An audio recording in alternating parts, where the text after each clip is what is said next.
Imagine a world where a 15-year-old boy is sent entirely alone into this dangerous, dark alleyway just to buy cheap liquor. Right. But, that very same boy is strictly forbidden from knowing why his teenage sister is crying in pain in her own bedroom. It's a huge contradiction. Exactly. The adults around him, they think they're protecting him, but really they are just leaving him entirely in the dark. So welcome to today's deep dive, everyone. Thanks for having me. We are exploring a really fascinating memoir-style story today. It's titled 1975, The Ignored Adolescence. Yeah, it's a brilliant piece. It really is. It's brilliantly written by an author named Vincent, and it's narrated by a man named Vikram, who is essentially looking back at his youth in 1975 rural India. Our mission today is to unpack this journey step by step, going from just complete societal ignorance to this really profound moment of empathy. And, it's a remarkable piece of writing because it forces you to completely recalibrate how you view information. Right. Today, for you listening, if you have a question about anything like biology or society, you just pull out a screen and search for it. But Vincent transports you to an entirely different reality. Yeah, and I want to take a second right here to just praise the writer, Vincent, because he completely immerses us in an era with no mobile phones, no internet, no television. Nothing. Right. Knowledge isn't just scarce, it is actively hidden. Every single interaction is dictated by these really intense taboos. Stepping into Vikram's world, it feels a bit like navigating a social minefield. Oh, for sure. You know the rules are strictly enforced, but nobody ever hands you a map. Which is the tragedy of this setting, really. And it's why this story serves as such a vital time capsule. It captures the sheer confusion of adolescence when natural human development is just completely silenced by society. Yeah. The parents and teachers, they truly believe they are maintaining order, but practically they are just forcing these kids to stumble blindfolded through the most formative years of their lives. And we actually get to see the reality of that blindfold right away with Vikram. The story starts out chronologically with him in the 7th standard. Right, the daily commute. Yeah, he has this grueling daily 3-kilometer walk from his home to his school. He notes there are no buses. Very rarely they might catch a lift in a farmer's bullock cart, but otherwise they are walking. And he's not walking alone. No, he's with his classmate and neighbor, a young girl named Nisha. Right. And here is where we hit the first major societal boundary. Their parents have given them this absolute non-negotiable rule. They must never, ever ask for a lift in a motor vehicle. Which leaves them entirely on their own on this rural road. Yeah. And it forces a very specific dynamic. Yeah, Vikram's role isn't just a friend. He is explicitly tasked with being Nisha's bodyguard. Bodyguard, right, Yeah. at that age. Yeah, and the imagery here is just striking.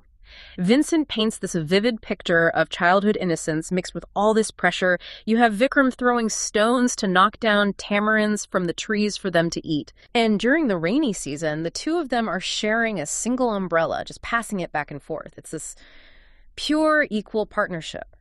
But then things completely shift when they transition to high school. Because the geography changes. The high school's farther away, so their parents allow them to attend a school that finally has a bus facility. Which sounds like a good thing, right? You'd think so. But transitioning to high school brings them closer to adulthood. And that means the societal pressure suddenly ramps way up. We see how suffocating that pressure is through what happens to Vikram's elder sister. Oh man, this part of the narrative was actually shocking to me. So his elder sister is brilliant. She passes her 10th grade exams with first-class honors. Which is essentially like a modern-day high distinction. Right. So her parents are super proud and they enroll her in college. But the moment the neighborhood finds out, it becomes this massive scandal. Total uproar. Yeah. Local women start visiting Vikram's house every single day. They sit there and relentlessly advise his mother not to send her to college, saying she'll get spoiled. They just keep aggressively suggesting that she needs to get married instead. I mean, Vincent captures this claustrophobia so organically. You really have to praise him for it. It's a society that aggressively polices itself. An educated woman is seen as a threat. So, okay, let's unpack this for a second. How does this early dynamic, Vikram being the bodyguard and his sister being shamed for going to college, how does that set the stage for how boys and girls are taught to view each other? Well, it destroys that childhood equality. That image of them sharing the umbrella, it's gone. Vikram is being taught his value is in being a guardian, while Nisha is being conditioned to be vulnerable. Society is just terrified of what happens if boys and girls interact as equals. Which brings us to the absolutely bizarre environment of their new high school. It's technically a coeducational school, right? Technically, yeah. But the boys and girls are strictly warned by their parents not to speak to one another. If they do, teasing is guaranteed, and isolated interactions are actively punished by the teachers. But because Vikram and Nisha grew up together, they continue to speak anyway. Yeah, they defy it. But that defiance explodes on Vikram's very first day of high school. He gets into a massive fight. And the reason is, well, another boy simply refers to Nisha as Vikram's girlfriend. Just that one word. Right. And Vikram just snaps. To understand his reaction, Vincent explains Vikram's rationale. His only frame of reference for the word girlfriend was a Western cowboy movie he saw. Oh, right, the movie. Yeah, where the hero passionately kisses his girlfriend on the lips. Up until then, Vikram thought a kiss was strictly a peck on the cheek. So he assumed the term girlfriend implied something entirely taboo and inappropriate. The classmates literally have to pull them apart and explain the difference between a platonic and romantic girlfriend. Here's where it gets really interesting to me. I mean, isn't it wild that a single movie scene completely rewired his understanding of a common word? What happens when media is literally your only teacher? Well, exactly that. You get volatile reactions.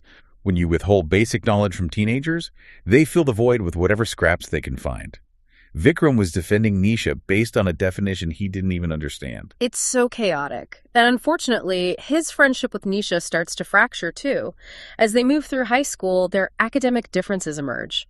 Vikram excels in English while Nisha really struggles. Right, she can't keep pace with the dictated notes. Yeah. So initially, they have these evening study sessions. They sit on a chatai, like a simple mat, in this small entrance room at Vikram's house. Which is really sweet. It is, but then the ninth standard hits, and things change. Nisha stops coming over. She starts carrying her own umbrella, and she deliberately walks ahead or behind Vikram on the way to the bus. But she refuses to travel without him. Exactly. It becomes a huge burden for him. While he wants to play games on the playground after school, she stands on the edge of the field, just guarding his school bag. Because she was a strikingly beautiful young woman, she attracted stares from local boys, so Vikram had to leave his games early just to walk her home. And the parents insisted they commute together for a mutual check. Which is amazing because Vikram is entirely ignorant about what Nisha's actually going through biologically. Completely ignorant. Despite having female siblings, he knows nothing about sex or periods. He even mentions the most provocative image he had ever seen was a Little Modesty Blaze comic strip. That really sets the baseline for his innocence. Right. So this leads to the big incident. One evening, the final teacher sends all the boys home, but instructs all the girls to stay behind. Vikram waits, and he sees the girls secretly tucking these packets into their bags. And he has no idea what they are. None. When he asks Nisha what it is, she just angrily snaps, nothing. It's like, I compare Vikram here to a detective in a mystery novel who doesn't even know what crime has been committed, you know? That's a perfect analogy. He sees the clues, but he lacks the fundamental concepts to solve it. Mm-hmm. And none of the other boys know either. Right, because the next day, the boys are brewing with curiosity. They ask Vikram, he doesn't know, so they turn to Ranjit, because Ranjit has a twin sister in the adjacent section. And Ranjit's response is just heartbreaking. He scoffs at them and says, don't you boys have any other work to do? Yeah. And then he reveals this horrible situation at his home. His sister was in bed, crying with severe lower abdominal pain. Ranjit went to comfort her, but his mother walked in with a hot water compress, scolded him, and literally drove him away. She told him his sister was impure, right? Yes, impure, for a few days, and that word deeply disturbed him. It's awful. But then Vincent gives us this stark, poignant contrast. That very same evening, Ranjit's father, who lacks money for liquor, hands Ranjit an empty glass bottle and 4 rupees. Wow. He orders this adolescent boy to go buy a rack, which is the cheapest local brew, and Vincent details this sensory nightmare of a journey. All right, I really have to praise Vincent here for how visceral this is. Yeah, Ranjit is walking through this narrow, filthy lane. It smells of animal parts grilling over charcoal. He has to push past fights, step over vomit, walk past out men and thick beady smoke, just to reach this crowded, harsh-smelling shop. The hypocrisy is just glaring. So what does this all mean? The parents think they are protecting the children by hiding the truth about biology, but aren't they actually exposing them to far more dangerous real-world elements? Absolutely. They send a boy into a dangerous, antisocial environment to buy liquor, but refuse him basic knowledge about a bloodstain on his sister's frock. The bloodstain is a taboo, but the violence of the slum is just accepted. It's baffling. And Vikram is carrying all of this confusion when we get introduced to Vrinda. Ah, Vrinda. Yeah, Vikram's longtime crush. To him, she's defined by her wrestler-like athletic physique and her effortless grace. They would share these stolen smiles. There was that one prior interaction he remembers, Yeah. right? Yeah. They were washing hands after lunch, and Vrinda actually asked him, why do you eye me when you have a beautiful friend like Nisha? And Vikram confidently replied, no one can replace you in my mind. Which is incredibly bold. He walked away confused by his own courage. But it sets up this crucial Saturday encounter. School hours are over. It's a Saturday after school. And Nisha, his childhood best friend, asks him to stay back and wait for her to finish her Coco practice so they can walk home together. Coco being a traditional Indian tag game. Yes, exactly. So Vikram is sitting there completely alone on a concrete bench at the edge of the playground, just guarding their 2 school bags. Very typical best friend duty. Yeah, holding the bags. And in the distance, he sees Vrinda hanging out with a group of girls. He can't hear her over the noise of the sports practice, so he just gestures to her. Just a simple wave. Yeah. And to his shock, she actually leaves her group and walks all the way over to him. And if we connect this to the bigger picture, the physical space itself reflects the rigid gender segregation of the era. Oh, totally. I mean, Vikram is isolated on the edge of the playground. Vrinda is over in a pack of girls. Crossing that physical space was crossing a profound social boundary in 1975 India. Right. The stakes of her just walking over are massive. Because the text actually notes that while the school authority is generally neutral, the real danger comes from these backbencher bullies. The enforcers of the social rules. Exactly. These guys police the social boundaries. If they catch a boy and a girl talking, they punish them by writing their names together on the washroom walls or like the classroom blackboard. Which is a big deal. Right. And Vikram and Nisha's names have already appeared, though they didn't really take it seriously since they grew up together. But I have to ask you, why is the threat of some kids writing names on a blackboard enough to enforce complete gender segregation? Well, because it wasn't just gentle teasing, it was public shaming. Right. In a society that highly valued modesty and propriety, especially for young women, having your name written on a wall with a boy was a severe mark on a young girl's reputation. That makes sense. The bullies were essentially enforcing a cultural mandate. So Vrinda, taking advantage of the fact that there are no other boys around to report them, and just walking over to his bench, that is an act of genuine rebellion on her part. It really is. And she greets him with, she says, hello, Vikram? Very formal. Yeah, the text specifically points out she used hello instead of a modern-day hi. It's incredibly formal. And she tells him that he and Nisha are lucky to have an opposite-gender friendship. Which they are, especially back then. Yeah, she calls Nisha a beautiful girl and calls Vikram a supportive friend, but then she drops this warning on him. She tells him to be careful because the other boys might envy him for walking with a quote-unquote beauty queen. And how does Vikram process that warning? He literally laughs it off. Of course he is. Yeah, because in his head, Nisha is not a beauty queen.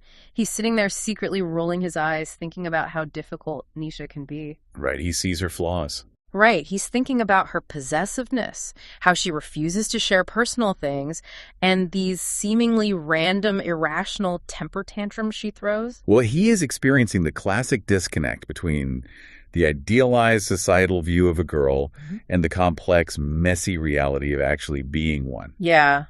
He judges her behavior without having any context for it. He just thinks she's moody. Right. But the dynamic of this conversation shifts. Because Vrinda has been standing this whole time.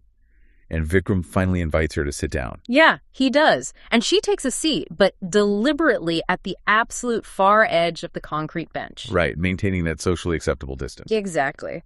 But Vikram realizes he has this incredibly rare, completely isolated moment with her. So he seizes the chance to ask a question he's been harboring in the dark. He goes for it. He does. He asks, what was the packets exclusively given for girls? And just think about the vulnerability it takes to ask that out loud in a culture of absolute silence. It's huge. And Vrinda is stunned. She just asked, didn't Nisha tell you? Assuming the best friend would have shared it. Yeah.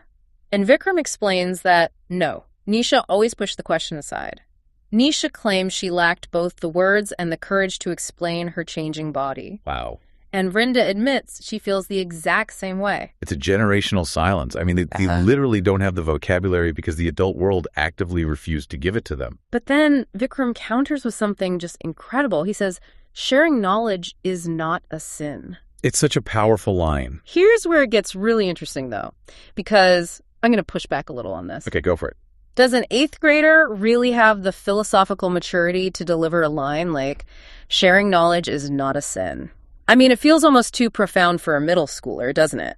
I completely understand the skepticism, but we really have to view it through the lens of Vincent's thematic intent here. Okay. The tension in this scene is palpable. You have to praise the writer, Vincent, because the sheer weight of the taboo regarding female biology in 1975, it just cannot be overstated. It was completely forbidden. Yes. Kept secret, even between close childhood friends like Vikram and Nisha. So by having Vikram state that sharing knowledge is not a sin, Vincent is using this young boy to challenge the entire cultural architecture of the time. Ah, I see. It's a bold assertion that curiosity isn't dirty. Yeah, that makes a lot of sense. And you definitely see the immediate effect of that cultural weight on Brenda in the text. Oh, absolutely. She is thrust into a deeply embarrassing situation by this question. She shyly covers her face with her palm, peering through these timid eyes. And then, when she realizes her friends are actually watching from a distance, she quickly drops her hand and pretends to be completely normal. She is terrified of being caught having this conversation. You're right. She scans her surroundings, making absolutely sure no one is within earshot before she finally breaks the silence, and she utters the words, "It's sanitary napkins." A phrase Vikram has never heard in his entire life. Never. Brenda asks if he has female siblings, and he says yes, but confirms these things are kept as absolute, strictly guarded secrets from the boys in the family. The boys are just completely shielded from it. Yeah. So, sensing his total confusion, Brenda leans in, and this is great, closing that physical distance on the bench for the first time, and she whispers that they are used during periods. And then she gives him an education that society actively withholds from him. Yeah, she really does. She explains that historically, women relied on cloth, which posed severe hygiene risks if it wasn't washed and reused properly. Right. But she mentions that a sanitary napkin company is now promoting products that are convenient, hygienic, and easy to dispose of.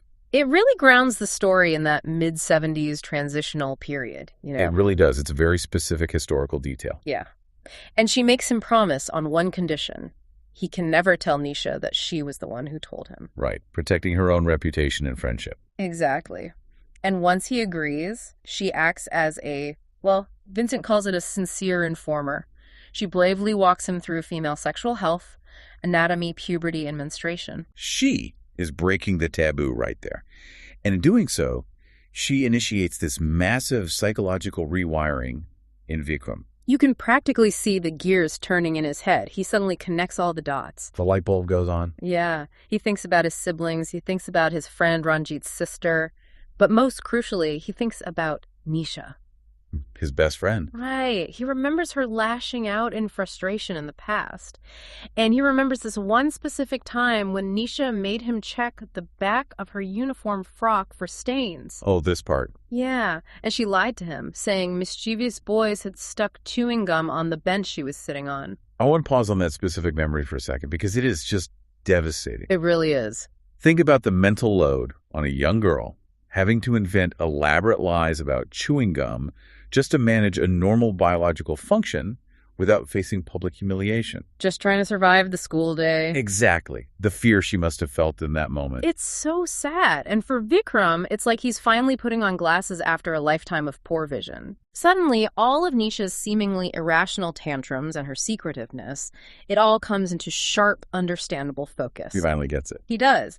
And moved by this new understanding of the invisible hardships a girls face, Vikram looks at Brenda and says, I acknowledge the monthly ordeals you girls go through. I feel deep empathy for all of you. This is the true turning point of the narrative. Yeah. Vincent masterfully shifts the genre here. It starts out feeling like a story about a boy with a crush, and then it transforms into this powerful exploration of male empathy. Right. Ignorance breeds frustration and distance, but knowledge breeds compassion. That's a great way to summarize it. And Brenda smiles at his response. She says, that's very nice of you. And they actually shake hands, officially becoming good friends before she walks back to her eagerly watching friend group. The deal is sealed. Yeah. But Vikram doesn't get to just sit and process this in a vacuum. He has to immediately take this newfound empathy back to his relationship with Nisha. Right, because practice is over. Exactly. Coco practice ends. Nisha grabs her heavy school bag, steps alongside Vikram as they walk toward the bus stop, and she instantly notices a change in him. She can read him like a book. Totally. She asks, "You look as if you've seen a ghost or a star. What was your discussion with Rinda?" She knows him too well. She knows something happened. Yeah, so he tries to deflect. He says nothing special, but Nisha immediately presses him. So Vikram, feeling trapped, confesses a half-truth. He says, "Rinda said I am lucky to have you as my girlfriend." Notice how Nisha reacts to that statement, though. Yeah. All her usual defensiveness just drops.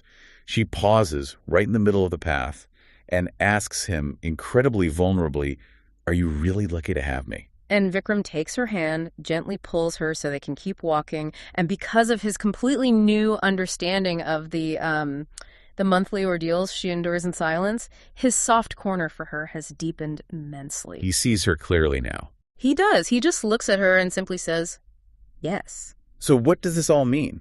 I have to ask you, isn't it a bit problematic that his big empathetic breakthrough immediately results in him lying to his best friend? I don't see it as problematic, honestly. I see it as protective. Oh, really? How so? Well, he gave his word to Vrinda that he would keep her secret, and he honors that. That's true. But he uses the emotional momentum of his newfound knowledge to validate Nisha. He can't explicitly tell her why he suddenly appreciates her strength, so he uses Vrinda's earlier compliment to give Nisha the reassurance she desperately needs in that moment. Oh, I like that. And what Vincent is illustrating here, which again is just brilliant writing, is how empathy changes our retroactive memory. Expand on that a bit. What do you mean by retroactive memory? Well, as they walk to the bus stop in silence, Vikram is internally repenting. He is reevaluating his past impatience through a brand new lens of compassion. Oh, I see. He remembers times he ignored her, times he assumed she was just acting like a fragile, quote, hothouse flower. Right, when she was struggling to walk quickly under the weight of her heavy school bag. Exactly. He remembers selfishly leaving her behind and running ahead just so he could board the moving bus first. He realizes he was judging her character without knowing the actual physical and biological weight she was carrying. Yeah. And, I mean, how often do we as listeners do the exact same thing today? We get annoyed when a friend is irritable or distant, completely misinterpreting their struggle as a personal flaw simply because we lack the context. We assume the worst when we don't have all the facts. Yeah. And that realization fundamentally alters Vikram and Nisha's dynamic going forward. Yeah. Because when they board the bus, the seat next to Nisha becomes vacant. And instead of her usual distance or possessiveness, she just gestures for him to come sit beside her. And the text notes that this gesture felt wonderfully strange to him. Wonderfully strange. Yeah. It's a small movement, but it represents a massive closing of the distance between them. But, you know, Vincent doesn't just end the story on the bus ride. No, he doesn't. The thematic resonance of all these events is perfectly encapsulated when Vikram finally gets back home. This is where Vincent's storytelling just elevates to a whole new level. It really is. So Vikram is at home, and the powerful impact of this taboo-breaking conversation is completely dominating his mind. He can't stop thinking about it. Right. And from the very next room, he hears his younger sister loudly concluding her reading lesson. Out loud. Yes. She is reading aloud a fairy tale. It's about a princess who is initially furious and disgusted by a frog, but she picks him up anyway. Okay. Looking closely into his gentle eyes, she feels remorse for her cruelty. She relents, leans down, and kisses his cold forehead. Right. Suddenly, there's a flash of blinding light, the frog vanishes, and standing before her is a handsome prince. The classic Frog Prince narrative. Exactly. His sister reads the story's conclusion. A wicked witch had cursed the prince to live as a frog until a princess willingly kept her word and showed him true kindness. I just marvel at this ending. I'm trying to piece this together. Vikram is the frog in this scenario, right? Living under the curse of boyish ignorance. What's fascinating here is how perfectly you've hit on Vincent's inversion of the trope. Oh, yeah. Yes, Vikram was the frog. His ignorance, which was shaped by a society that actively refused to educate him, made him incapable of fully seeing the reality of the women around him. He was trapped in that mindset. Exactly. And the witch who cast the curse. That is the societal taboo itself. Ah, the enforced silence of 1975. Right. And so Vrinda is the princess. Precisely. By willingly sharing forbidden knowledge, by breaking the rules and taking the time to educate him, she showed him true kindness. Wow. Her words were the kiss that broke the curse of his ignorance. And that transformed him from an oblivious boy into a young man capable of profound empathy. That is just beautiful. Choosing to end the narrative on this fairy tale allegory is an absolute masterstroke of storytelling by Vincent. It really is. It takes this quiet afternoon on a concrete bench and gives it the weight of a myth. It elevates the everyday to something epic. It does. And I think that's the perfect place for us to reflect on our own lives. Because empathy doesn't just happen by accident. No, it doesn't. It requires the courage to ask uncomfortable questions, just like Vikram did. Right. And it requires the immense grace to share knowledge, just like Vrinda did. It is a timeless lesson. Yeah. Which leaves us with this final thought to consider for our listeners. If a single, honest, taboo-breaking conversation in 1975 could completely rewire an 8th grader's capacity for empathy, what modern societal taboos are we currently avoiding today that are secretly keeping us disconnected from the people we love the most?